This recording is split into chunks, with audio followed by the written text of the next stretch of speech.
Isang mapagpalang araw po sa ating lahat. Isang mapagpalang araw po. Ako nga po pala si Nicole Castillo and welcome po sa aking daily devotion. So, ang topic po natin ngayon is imminent. So, the imminence of Christ's return means that this coming could happen to any moment. While we don't know the exact time, we are called to live in constant readiness and anticipation.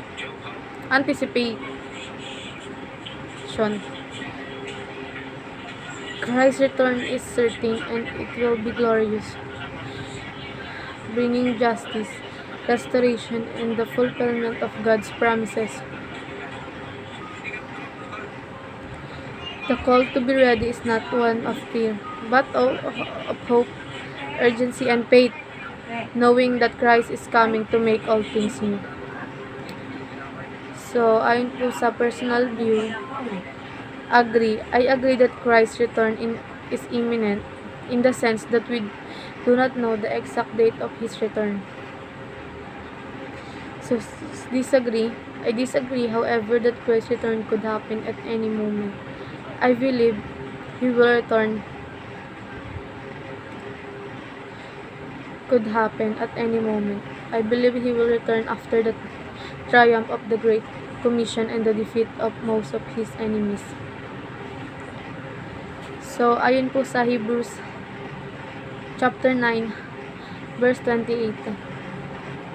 So Christ, having been offered once to bear the sin of many, will appear a second time, not to deal with sin, but to save those who are eagerly waiting for Him. So, dumako naman po tayo sa ating katuruan.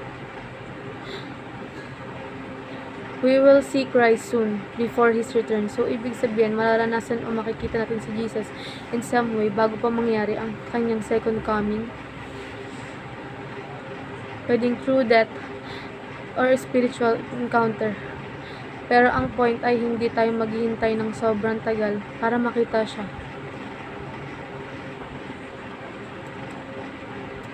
So next is the return of Christ completes redemptions. So, ililigtas tayo ng Diyos ngayon spiritually. Pero, ang full redemptions, kasama ang resurrection ng katawan at bagong langit at lupa, ay mangyayari lang kapag bumalik na siya. So, last is, Christ will come after defeating most of His enemies. So, sa panahon natin, kumikilos na siya at defeat evil forces. Spiritually though, the church through the gospel. At pagtapos na ang conquest na yun, saka siya babalik in glory. So, dumako naman tayo sa ating applications. Face that with excitement. So, hindi dahil gusto natin mamatay, kundi dahil alam natin na after that, makita natin si Christ. Hindi ito katapusan, kundi simula ng tunay na buhay kasama siya. Participate in the conquest of the world. So, hindi ito tungkol sa war or politics, kundi sa pagkalat ng gospel, paggawa ng mabuti at pagpapakita ng light ni Jesus sa mundo. Part tayo ng mission niya to redeem creations.